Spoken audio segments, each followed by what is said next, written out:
The Last Evolution by John W. Campbell, Jr. Read and recorded by Timo Bingman. I am the last of my type existing today in all the solar system. I too am the last existing who in memory sees the struggle for this system. And in memory I am still close to the center of rulers, for mine was the ruling type then. But I will pass soon, and with me will pass the last of my kind, a poor inefficient type, but yet the creators of those who are now and will be long after I pass forever. So I am setting down my record on the metatype. It was 2,538 years after the year of the Son of Man. For 6 centuries mankind had been developing machines. The ear apparatus was discovered as early as 700 years before. The eye came later. The brain came much later. But by 2500, the machines had been developed to think and act and work with perfect independence. Man lived on the products of the machine, and the machines lived to themselves very happily and contently. Machines are designed to help and cooperate. It was easy to do the simple duties they needed to do that men might live well, and men had created them. Most of mankind were quite useless, for they lived in a world where no productive work was necessary. But games, athletic contests, adventure, these were the things they sought for their pleasure. Some of the poorer types of man gave themselves up wholly to pleasure and idleness, and to emotions. But man was a sturdy race which had fought for existence through 1,000,000 years, and the training of 1,000,000 years does not slough quickly from any form of life. So their energies were bent to mock battles now, since real ones no longer existed. Up to the year 2100, the numbers of mankind had increased rapidly and continuously, but from that time on there was a steady decrease. By 2500 their number was a scant 2 million, out of a population that once totaled many hundreds of millions and was close to 10 billions in 2100. Some few of these remaining 2 millions devoted themselves to the adventure of discovery and exploration of places unseen, of other worlds and other planets. But fewer still devoted themselves to the highest adventure, the unseen places of the mind.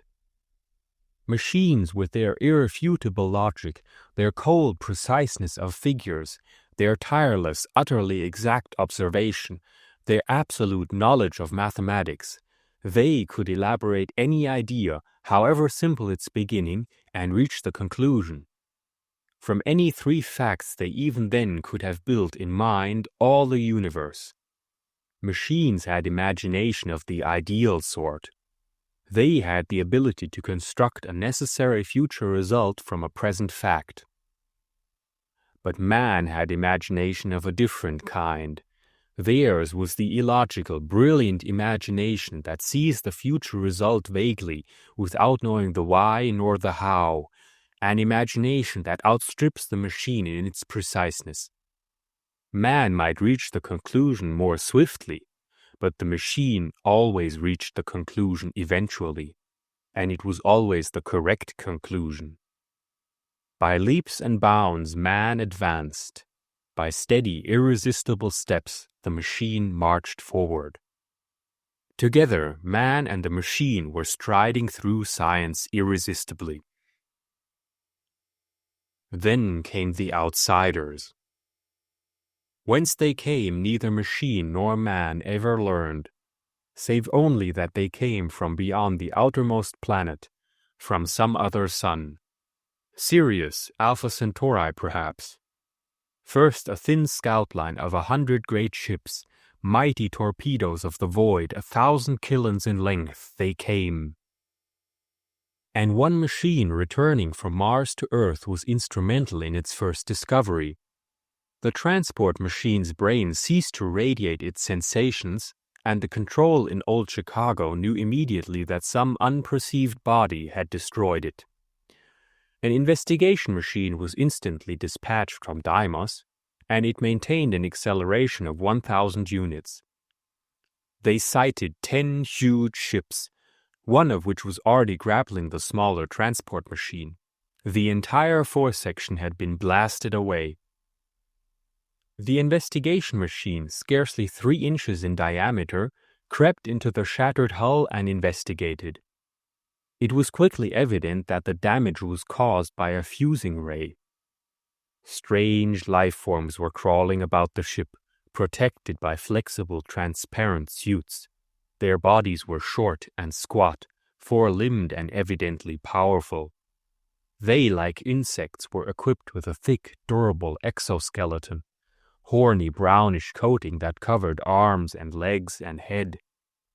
Their eyes projected slightly, protected by horny protruding walls, eyes that were capable of movement in every direction, and there were 3 of them, set at equal distances apart.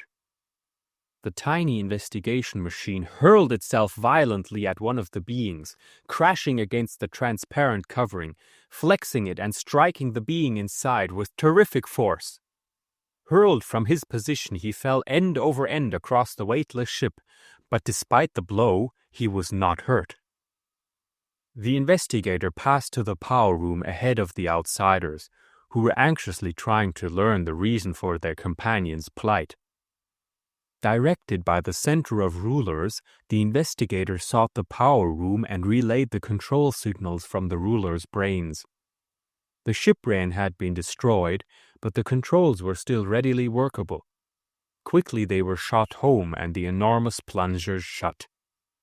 A combination was arranged so that the machine as well as the investigator and the outsiders were destroyed. A second investigator, which had started when the plan was decided on, had now arrived. The outsider's ship nearest the transport machine had been badly damaged, and the investigator entered the broken side.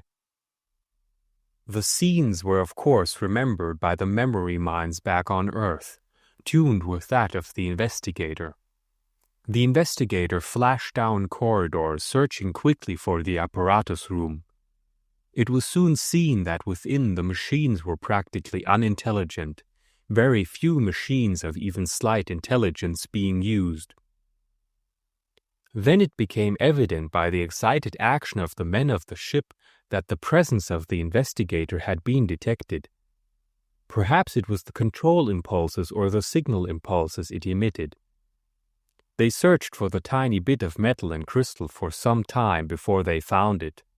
And in the meantime it was plain that the power these outsiders used was not, as was ours of the time, the power of blasting atoms, but the greater power of disintegrating matter. The findings of this tiny investigating machine were very important. Finally, they succeeded in locating the investigator, and one of the outsiders appeared armed with a peculiar projector. A bluish beam snapped out and the tiny machine went blank. The fleet was surrounded by thousands of the tiny machines by this time, and the outsiders were badly confused by their presence, as it became difficult to locate them in the confusion of signal impulses. However, they started at once for Earth. The science investigators had been present toward the last, and I am there now in memory with my 2 friends long since departed. They were the greatest human science investigators, Rowell 25374 and Tress 35429. Rowell had quickly assured us that these outsiders had come for invasion. There had been no wars on the planets before that time in the direct memory of the machines, and it was difficult that these who were conceived and built for cooperation, helpfulness, utterly dependent on cooperation, unable to exist independently as were humans, that these life forms should care to destroy merely that they might possess.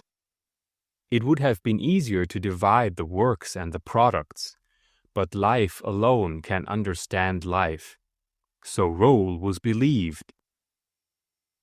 From investigations, machines were prepared that were capable of producing considerable destruction.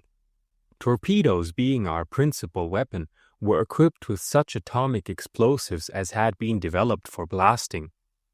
A highly efficient induction heat ray developed for furnaces, being installed in some small machines made for the purpose in the few hours we had before the enemy reached Earth. In common with all life forms, they were able to withstand only very meager Earth acceleration. A range of perhaps 4 units was their limit, and it took several hours to reach the planet. I still believe the reception was a warm one. Our machines met them beyond the orbit of Luna, and the directed torpedoes sailed at the 100 great ships. They were thrown aside by a magnetic field surrounding the ship, but were redirected instantly and continued to approach. However, some beams reached out and destroyed them by instant volatilization. But they attacked at such numbers that fully half the fleet was destroyed by their explosions before the induction beam fleet arrived. These beams were, to our amazement, quite useless, being instantly absorbed by a force screen, and the remaining ships sailed on undisturbed, our torpedoes being exhausted. Several investigator machines sent out for the purpose soon discovered the secret of the force screen, and while being destroyed, were able to send back signals up to the moment of annihilation. A few investigators thrown into the heat beam of the enemy reported it identical with ours, explaining why they had been prepared for this form of attack. Signals were being radiated from the remaining 50 along a beam. Several investigators were sent along these beams, speeding back at great acceleration. Then the enemy reached Earth. Instantly they settled over the Colorado settlement, the Sahara colony, and the Gobi colony. Enormous diffused beams were set to work, and we saw through the machine screens that all humans within these ranges were being killed instantly by the faintly greenish beams. Despite the fact that any life form killed normally can be revived, unless affected by dissolution common to living tissue, these could not be brought to life again. The important cell communication channels, nerves, had been literally burned out. The complicated system of nerves called the brain, situated in the uppermost extremity of the human life form, had been utterly destroyed. Every form of life, microscopic, even submicroscopic, was annihilated. Trees, grass, every living thing was gone from that territory. Only the machines remained, for they, working entirely without the vital chemical forces necessary to life, were uninjured. But neither plant nor animal was left. The pale green rays swept on. In an hour, 3 more colonies of humans had been destroyed. Then the torpedoes that the machines were turning out again came into action. Almost desperately, the machines drove them at the outsiders in defense of their masters and creators, mankind. The last of the outsiders was down, the last ship a crumpled wreck. Now the machines began to study them, and never could humans have studied them as the machines did. Scores of great transports arrived, carrying swiftly the slower-moving science investigators. From them came the machine investigators and human investigators. Tiny investigator spheres wormed their way where none others could reach, and silently the science investigators watched.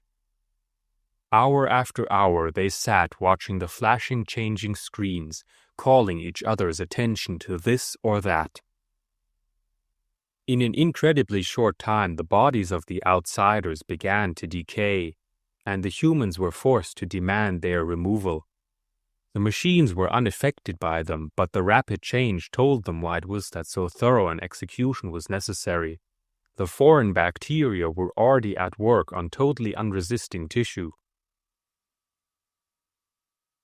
It was Roll who sent the first thoughts among the gathered men. "It is evident," he began, "that the machines must defend man. Man is defenseless. He is destroyed by these beams while the machines are unharmed, uninterrupted. Life, cruel life, has shown its tendencies. They have come here to take over these planets and have started out with the first natural moves of any invading life form. They are destroying the life, the intelligent life particularly, that is here now." He gave vent to that little chuckle which is the human sign of amusement and pleasure. "They are destroying the intelligent life and leaving untouched that which is necessarily their deadliest enemy, the machines. You machines are far more intelligent than we even now, and capable of changing overnight, capable of infinite adaptation to circumstance. You live as readily on Pluto as on Mercury or Earth. Any place is a home world to you. You can adapt yourselves to any condition, and most dangerous to them, you can do it instantly. You are their most deadly enemies, and they don't realize it. They have no intelligent machines. Probably they can conceive of none.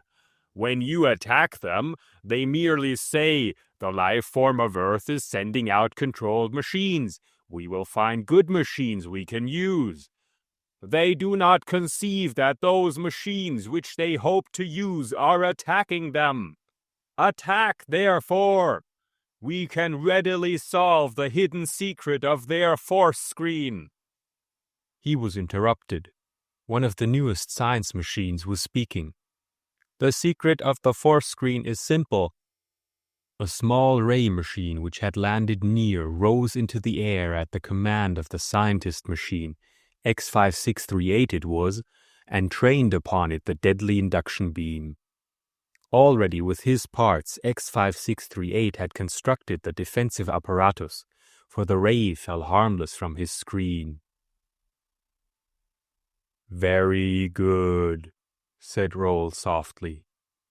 "It is done, and therein lies their danger. Already it is done. Man is a poor thing, unable to change himself in a period of less than thousands of years. Already you have changed yourself. I noticed your weaving tentacles and your force beams. You transmuted elements of the soil for it?" "Correct," replied X5638. "But still we are helpless. We have not the power to combat their machines. They use the ultimate energy known to exist for 600 years and still untapped by us. Our screens cannot be so powerful, our beams so effective. What of that?" asked Roll. "Their generators were automatically destroyed with the capture of the ship, as you know," replied X6349. "We know nothing of their system." "Then we must find it for ourselves," replied Trest. "The life beams?" asked Kosh 256799, one of the man rulers. "They affect chemical action, retarding it greatly in exothermic actions, speeding greatly endothermic actions," answered 6221, the greatest of the chemical investigators. "The system we do not know. Their minds cannot be read. They cannot be restored to life, so we cannot learn from them. Man is doomed if these beams cannot be stopped," said CR21, present chief of the machine rulers, in the vibrationally correct, emotionless tones of all the race of machines. "Let us concentrate on the two problems of stopping the beams and the ultimate energy till reinforcements, still several days away, can arrive." For the investigators had sent back this saddening news. A force of nearly 10,000 great ships was still to come. In the great laboratories, the scientists reassembled. There they fell to work in two small and one large group. One small group investigated the secret of the ultimate energy of annihilation of matter, under Roll. Another investigated the beams, under Trest. But under the direction of MX3401, nearly all the machines worked on a single great plan. The usual driving and lifting units were there, but a vastly greater dome case, far more powerful energy generators, far greater force beam controls were used, and more tentacles were built on the framework. Then all worked, and gradually in the great dome case there were stacked the memory units of the new type. And into these fed all the sensation ideas of all the science machines, till nearly a tenth of them were used.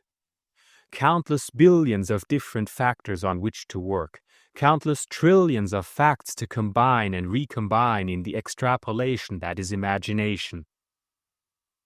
Then a widely different type of thought combine and a greater sense receptor. It was a new brain machine, new for it was totally different, working with all the vast knowledge accumulated in 6 centuries of intelligent research by man, and a century of research by man and machine. No one branch, but all physics, all chemistry, all life knowledge, all science was in it. A day, and it was finished. Slowly the rhythm of thought was increased, till the slight quiver of consciousness was reached.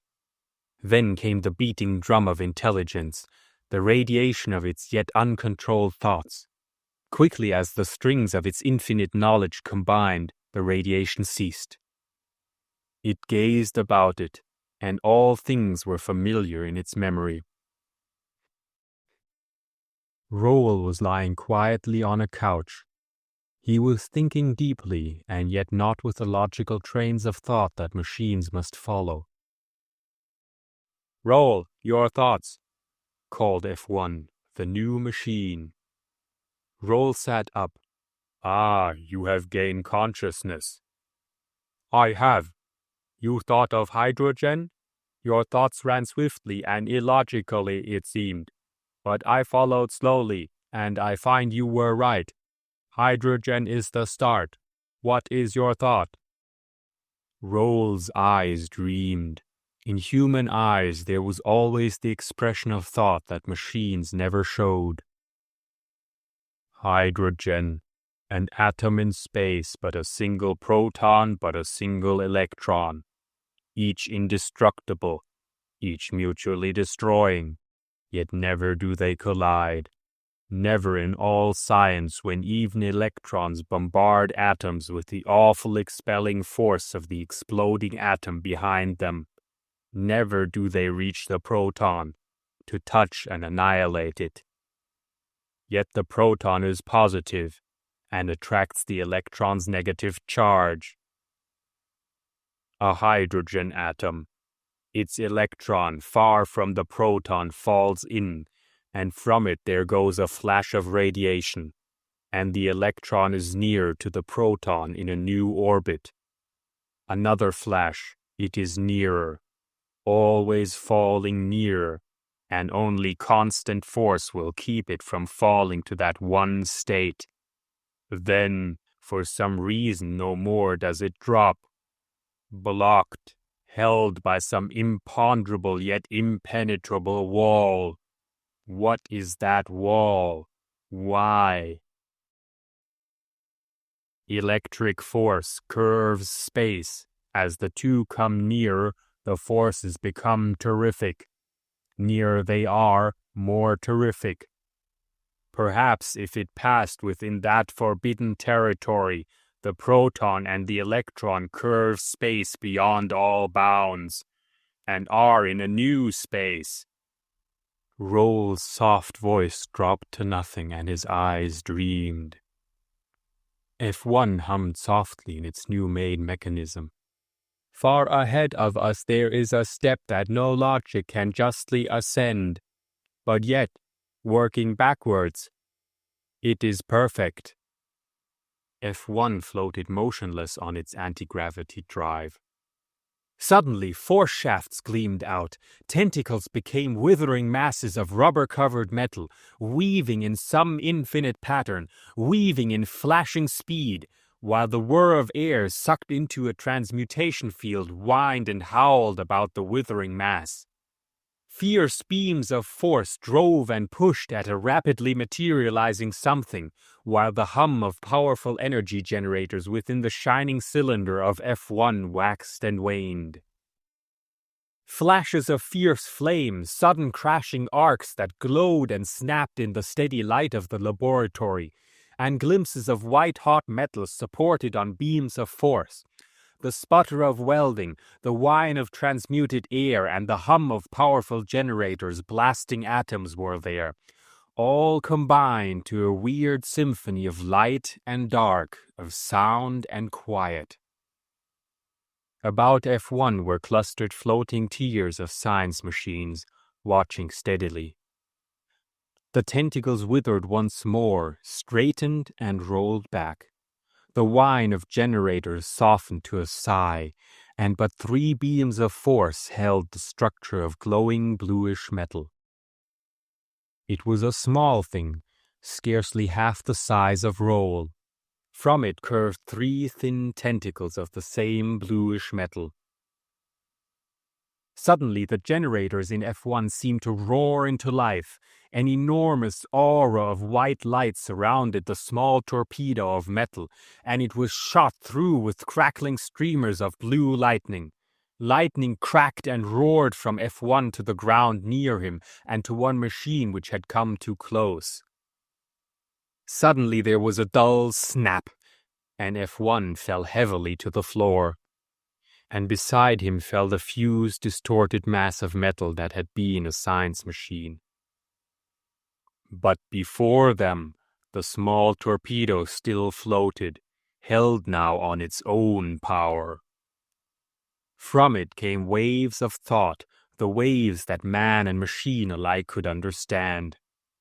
F1 has destroyed his generators. They can be repaired. His rhythm can be re-established. It is not worth it. My type is better. F1 has done his work. See. From the floating machine there broke a stream of brilliant light that floated like some cloud of luminescence down a straight channel. It flooded F1, and as it touched it, F1 seemed to flow into it and float back along it in atomic sections. In seconds the mass of metal was gone. It is impossible to use that more rapidly, however, lest the matter disintegrate instantly to energy, the ultimate energy which in me is generated. F1 has done its work, and the memory stacks he has put in me are electronic, not atomic as they are in you, nor molecular as in man. The capacity of mine are unlimited. Already they hold all memories of all the things each of you has done, known, and seen. I shall make others of my type.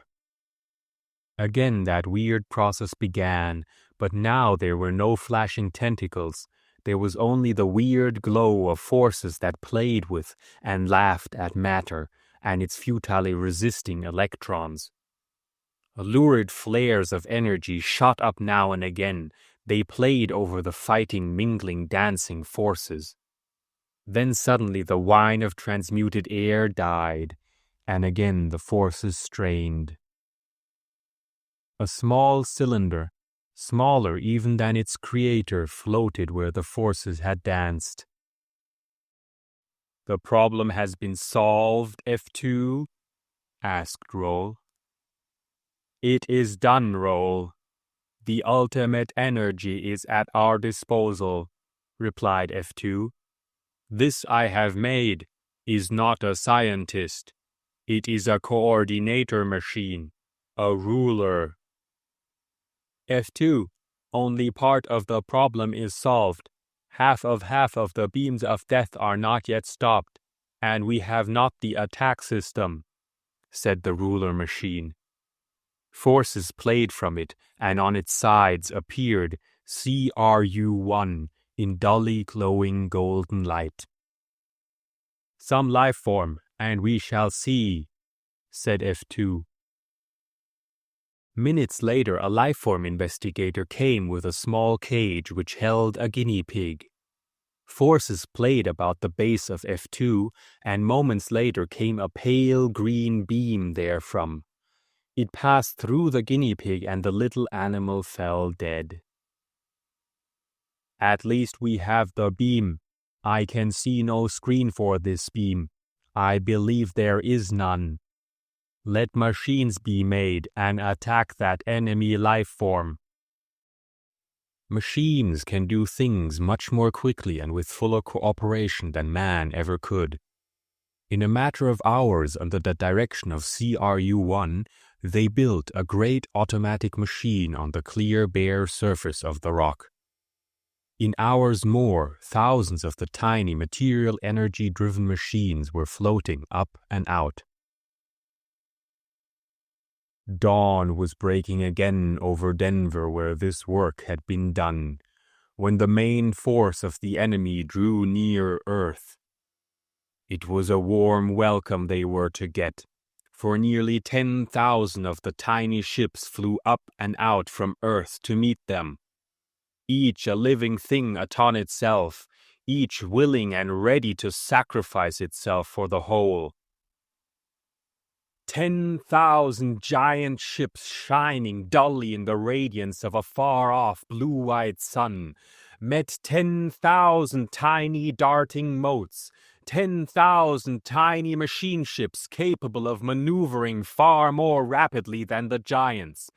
Tremendous induction beams snapped out through the dark star-flecked space to meet tremendous screens that threw them back and checked them. Then all the awful power of annihilating matter was thrown against them, and titanic flaming screens reeled back under the force of the beams, and the screens of the ships from outside flamed gradually violet, then blue, orange, red. The interference was getting broader and ever less effective. Their own beams were held back by the very screens that checked the enemy beams, and not for the briefest instant could matter resist that terrible driving beam. For F1 had discovered a far more efficient release generator than had the outsiders. These tiny dancing motes that hung now so motionlessly grim beside some giant ship could generate all the power they themselves were capable of and throw it against the giant. Within these strange, horny-skinned men worked and slaved as they fed giant machines. Poor, inefficient giants. Gradually these giants warmed, grew hotter, and the screen chip grew hotter as the overloaded generators warmed it. Billions of flaming horsepower flared into wasted energy, twisting space in its mad conflict. Gradually, the flaming orange of the screens was dying, and flecks and spots appeared so dully red that they seemed black. The greenish beams had been striving to kill the life that was in the machines, but it was life invulnerable to these beams. Powerful radio interference vainly attempted to stem imagined control, and still these intelligent machines clung grimly on. But there had not been quite 10,000 of the tiny machines, and some few free ships had turned to the help of their attacked sister ships, and one after another, the terrestrial machines were vanishing in puffs of incandescent vapor. Then, from one after another of the Earth's ships in quick succession, a new ray reached out, the ray of green radiance that killed all life forms, and ship after ship of that interstellar host was dead and lifeless. Dozens, till suddenly they ceased to feel those beams, as a strange curtain of waving blankness spread out from the ships, and both induction beam and death beam alike turned as aside, each becoming useless.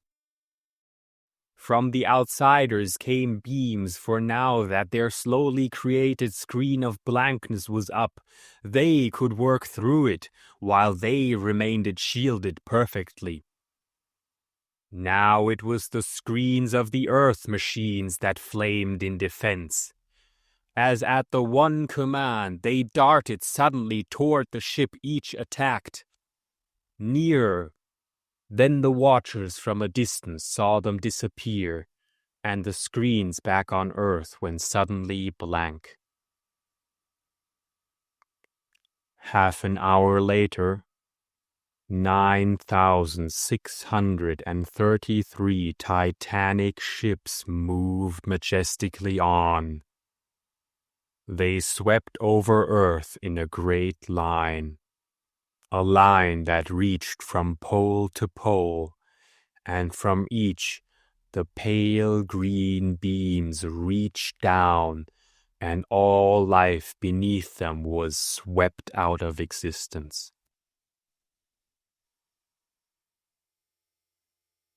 In Denver, 2 humans watched the screens that showed the movement of the death and instant destruction.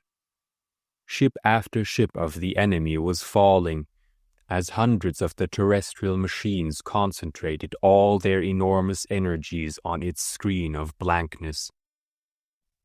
"I think, Roll, that this is the end," said Trest. "The end of man." Roll's eyes were dreaming again. "But not the end of evolution. The children of men still live. The machines will go on. Not of man's flesh, but of a better flesh. A flesh that knows no sickness and no decay. A flesh that spends no thousands of years in advancing a step in its full evolution, but overnight leaps ahead to new heights. Last night we saw it leap ahead as it discovered the secret that had baffled man for 7 centuries, and me for 1.5. I have lived a century and a half. Surely a good life, and a life a man of 6 centuries ago would have called full. We will go now. The beams will reach us in half an hour." Silently, the 2 watched the flickering screens. Roll turned as 6 large machines floated into the room, following F2. "Roll, Trest. I was mistaken when I said no screen could stop that beam of death. They had the screen. I have found it too. But too late. These machines I have made myself. 2 lives alone they can protect, for not even their power is sufficient for more. Perhaps they may fail." The 6 machines ranged themselves about the 2 humans, and a deep-toned hum came from them. Gradually a cloud of blankness grew, a cloud like some smoke that hung about them. Swiftly it intensified. "The beams will be here in another 5 minutes, said Trest quietly. "The screen will be ready in 2, answered F2. The cloudiness was solidifying, and now strangely it wavered and thinned as it spread out across, and like a growing canopy it arched over them. In 2 minutes it was a solid black dome that reached over them and curved down to the ground about them. Beyond it nothing was visible. Within only the screens glowed still, wired through the screen. The beams appeared, and swiftly they drew closer. They struck, and as Trest and Roll looked, the dome quivered and bellied inward under them. F2 was busy. A new machine was appearing under his lightning force beams. In moments more it was complete, and sending a strange violet beam upward toward the roof. Outside, more of the green beams were concentrating on this one point of resistance. More. The violet beam spread across the canopy of blackness, supporting it against the pressing, driving rays of pale green. Then the gathering fleet was driven off, just as it seemed that hopeless, futile curtain must break and admit a flood of destroying rays. Great ray projectors on the ground drove their terrible energies through the enemy curtains of blankness as light illuminates and disperses darkness. And then, when the fleet retired, on all Earth, the only life was under that dark shroud. "We are alone, Trest," said Roll. "Alone in all the system, save for these, the children of men, the machines. Pity that men would not spread to other planets," he said softly. "Why should they? Earth was the planet for which they were best fitted." "We are alive, but is it worth it? Man is gone now, never to return. Life, too, for that matter," answered Trest. "Perhaps it was ordained. Perhaps that was the right way. Man has always been a parasite. Always he had to live on the works of others. First he ate of the energy which plants had stored, then of the artificial foods his machines made for him. Man was always a makeshift. His life was always subject to disease and permanent death. He was forever useless if he was but slightly injured, if but one part were destroyed. Perhaps this is a last evolution. Machines. Man was the product of life, the best product of life, but he was afflicted with life's infirmities. Man built the machine, and evolution had probably reached the final stage, but truly it has not. For the machine can evolve, change far more swiftly than life. The machine of the last evolution is far ahead, far from us still. It is the machine that is not of iron and beryllium and crystal, but of pure living force. Life, chemical life, could be self-maintaining. It is a complete unit in itself and could commence of itself. Chemicals might mix accidentally, but the complex mechanism of a machine capable of continuing and making a duplicate of itself, as is F2 here, that could not happen by chance.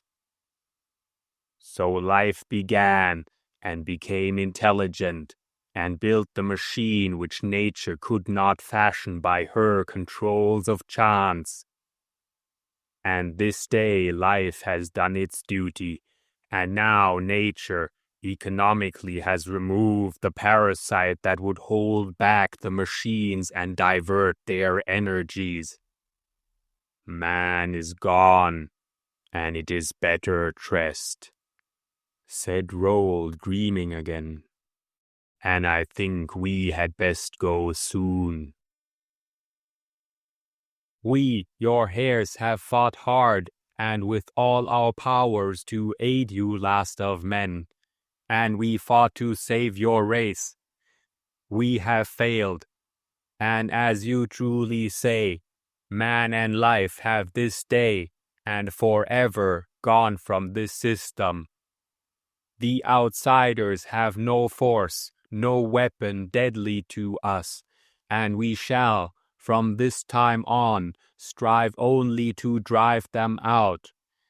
And because we things of force and crystal and metal can think and change far more swiftly, they shall go, last of men. In your name, with the spirit of your race that has died out, we shall continue on through the unending ages, fulfilling the promise you saw and completing the dreams you dreamt. Your swift brains have leapt ahead of us, and now I go to fashion that which you hinted, came from F2's thought apparatus. Out into the clear sunlight F2 went, passing through that black cloudiness, and on the twisted massed rock he laid a plane of force that smoothed them, and on this plane of rock he built a machine which grew. It was a mighty power plant, a thing of colossal magnitude. Hour after hour his swift flying forces acted, and the thing grew, molding under his thoughts the deadly logic of the machine, inspired by the leaping intuition of man. The sun was far below the horizon when it was finished, and the glowing, arching forces that had made and formed it were stopped. It loomed ponderous, dully gleaming in the faint light of a crescent moon and pinpoint stars. Nearly 500 feet in height, a mighty, bluntly rounded dome at its top, the cylinder stood, covered over with smoothly gleaming metal, slightly luminescent in itself. Suddenly, a livid beam reached from F2, shot through the wall and to some hidden inner mechanism, a beam of solid livid flame that glowed in an almost material cylinder. There was a dull drumming beat, a beat that rose and became a low-pitched hum. Then it quieted to a whisper. "Power ready," came the signal from the small brain built into it. F2 took control of its energies, and again forces played, but now they were the forces of the giant machine. The sky darkened with heavy clouds, and a howling wind sprang up that screamed and tore at the tiny rounded hull that was F2. With difficulty he held his position as the winds tore at him, shrieking in mad laughter, their tearing fingers dragging at him. The swirl and patter of driven rain came, great drops that tore at the rocks and at the metal. Great jagged tongues of nature's forces, the lightnings came and jabbed at the awful volcano of erupting energy that was the center of all that storm. A tiny ball of white gleaming force that pulsed and moved, jerking about, jerking at the touch of lightnings, glowing, held immobile in the grasp of titanic force pools. For half an hour the display of energies continued, then swiftly as it had come, it was gone, and only a small globe of white luminescence floated above the great hulking machine. F2 probed it, seeking within it with the reaching fingers of intelligence. His probing thoughts seemed baffled and turned aside, brushed away as inconsequential. His mind sent an order to the great machine that had made this tiny globe, scarcely a foot in diameter. Then again he sought to reach the thing he had made. "You, of matter, are inefficient," came at last. "I can exist quite alone." A stabbing beam of blue-white light flashed out, but F2 was not there, and even as that beam reached out, an enormously greater beam of dull red reached out from the great power plant. The sphere leaped forward, the beam caught it, and it seemed to strain while terrific flashing energies sprayed from it. It was shrinking swiftly, its resistance fell, the arching decreased, the beam became orange and finally green. Then the sphere had vanished. F2 returned, and again the wind whined and howled, and the lightnings crashed while titanic forces worked and played. CRU-1 joined him, floated beside him, and now red glory of the sun was rising behind them, and the ruddy light drove through the clouds. The forces died, and the howling wind decreased, and now from the black curtain Roll and Trest appeared. Above the giant machine floated an irregular globe of golden light, a faint halo about it of deep violet. It floated motionless, a mere pool of pure force. Into the thought apparatus of each, man and machine alike, came the impulses, deep in tone, seeming of infinite power held gently in check. Once you failed, F2. Once you came near destroying all things. Now you have planted the seed. I grow now. The sphere of golden light seemed to pulse, and a tiny ruby flame appeared within it that waxed and waned, and as it waxed there shot through each of those watching beings a feeling of rushing, exhilarating power, the very vital force of well-being. Then it was over, and the golden sphere was twice its former size, easily 3 feet in diameter, and still that irregular hazy aura of deep violet floated about it. Yes, I can deal with the outsiders. They who have killed and destroyed that they might possess. But it is not necessary that we destroy. They shall return to their planet. And the golden sphere was gone. Fast as light it vanished. Far out in space, headed now for Mars that they might destroy all life there, the golden sphere found the outsiders, a clustered fleet that swung slowly about its own center of gravity as it drove on. Within its ring was the golden sphere. Instantly they swung their weapons upon it, showering it with all the rays and all the forces they knew.